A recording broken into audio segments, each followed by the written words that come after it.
La Goro en podcast, en Otro Aire por FM Universidad. Ana María Gorosito Kramer, nuestra maestra emérita, ahora en podcast, para pensar, interrogar y reflexionar los tiempos interesantes que nos acechan. Búscala también en nuestro canal de YouTube, Otro Aire FM Universidad.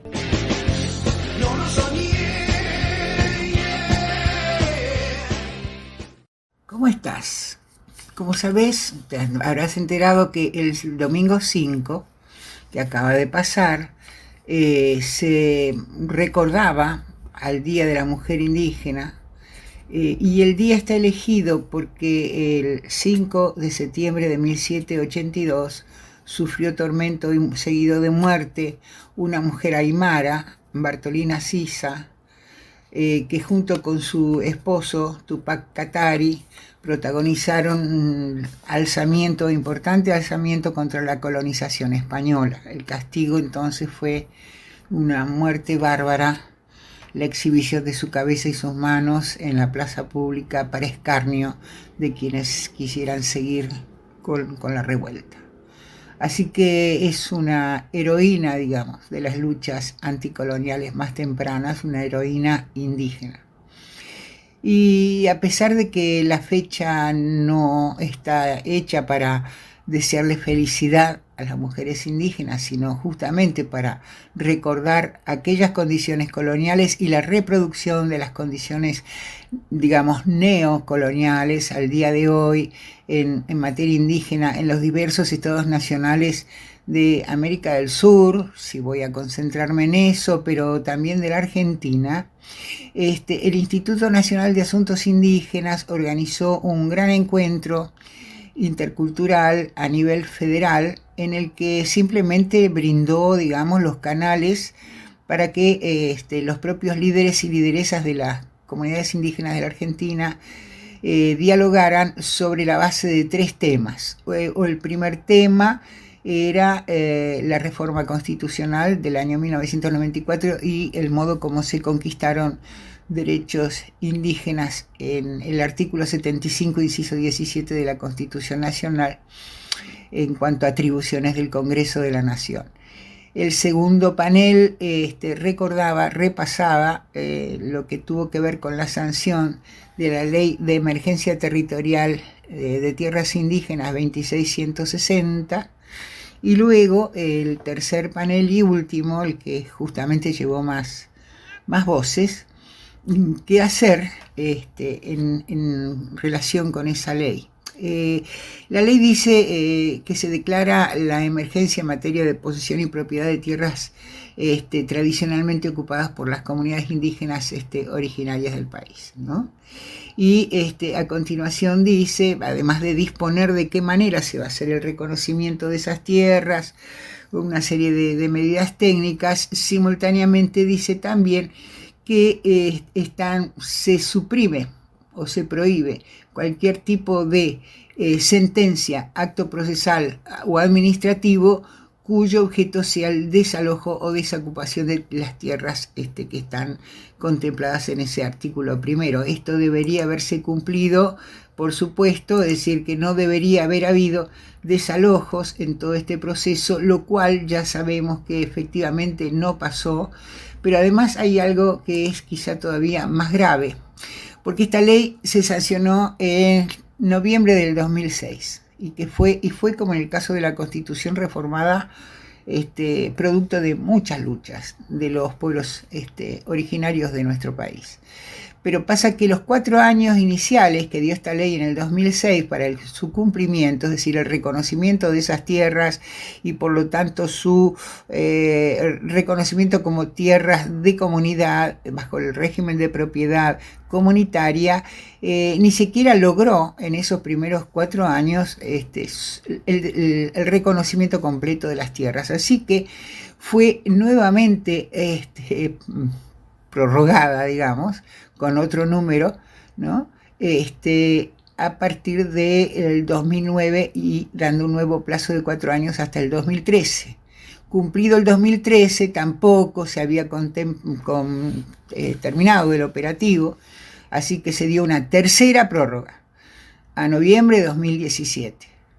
Y en noviembre de 2017, finalmente el Congreso de la Nación dispuso una nueva prórroga, ya sería la cuarta, al 23 de noviembre de 2021. Es decir, estamos ahí nomás de que termine la prórroga y todavía no se ha terminado, fíjate vos, con el relevamiento. Mientras tanto, se han seguido produciendo desalojos a lo largo y lo ancho de este país.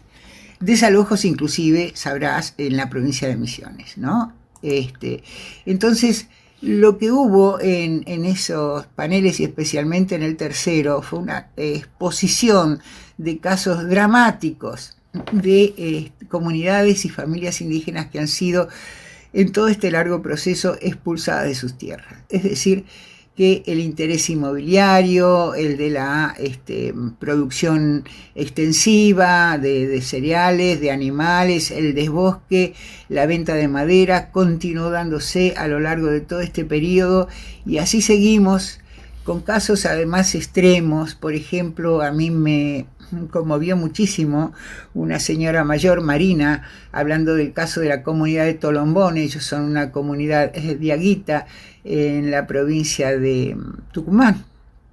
Entonces contaba cómo los terratenientes que intentan echarlos de sus tierras han empezado a actuar de manera agresiva con los animales que tienen en la comunidad. Y entonces, por ejemplo, quiebran las patas de las cabras, ellos se dedican al ganado caprino, o de los caballos, lastiman a sus caballos. Y un caso terrible, mostró las fotos, una cerda, también crían chanchos, que estaba grávida, digamos, de chanchitos. Le abrieron el vientre, dejaron a la vista a la chancha moribunda con toda su cría al aire de la manera más cruel. Cuando ella llegó a Marina a contar esto, vos sabés que se quebró.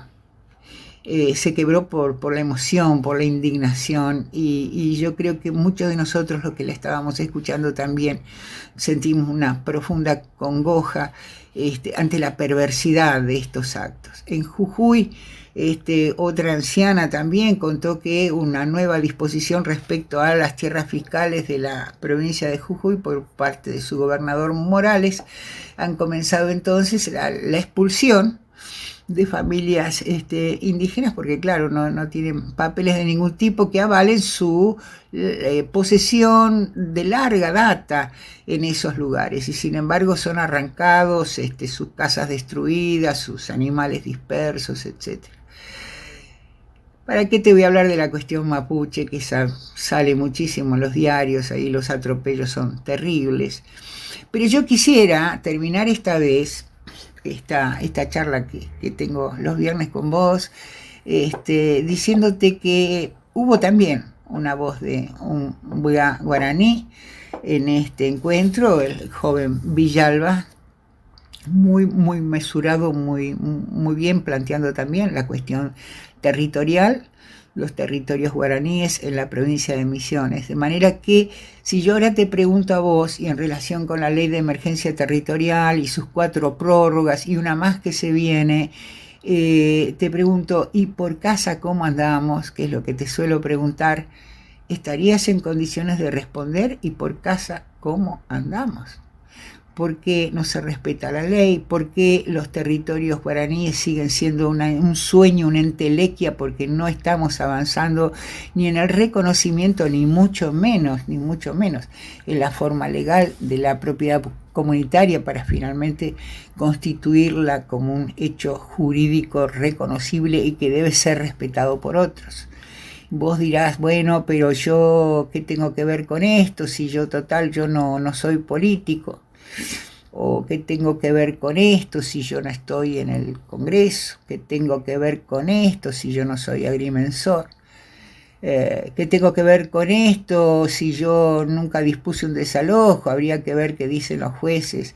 Y en ¿qué tengo que ver con esto? Que cada uno de nosotros recitamos como un mantra, que tengo que ver con esto, y decimos qué barbaridad, y después miramos para otro lado, estos atropellos siguen pasando.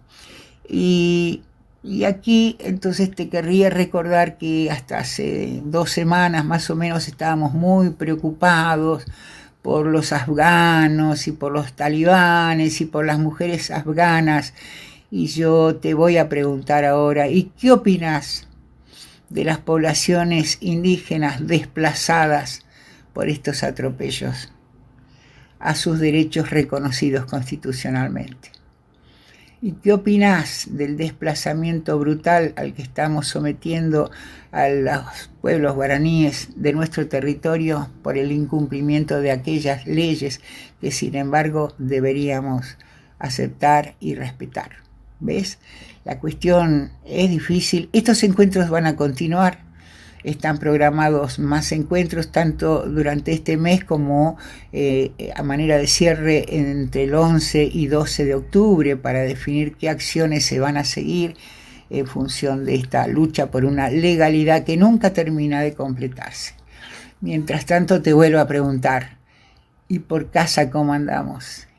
Y si a pesar de no ser ni políticos, ni agrimensores, ni jueces, nos comenzamos a preocupar acerca de qué podemos hacer para realmente darle una mano a los pueblos originarios y que se restaure la dignidad y la justicia, el reconocimiento de los derechos de estos pueblos, ¿no? Vale la pena. Bueno, eso es todo por hoy. Hasta el viernes que viene.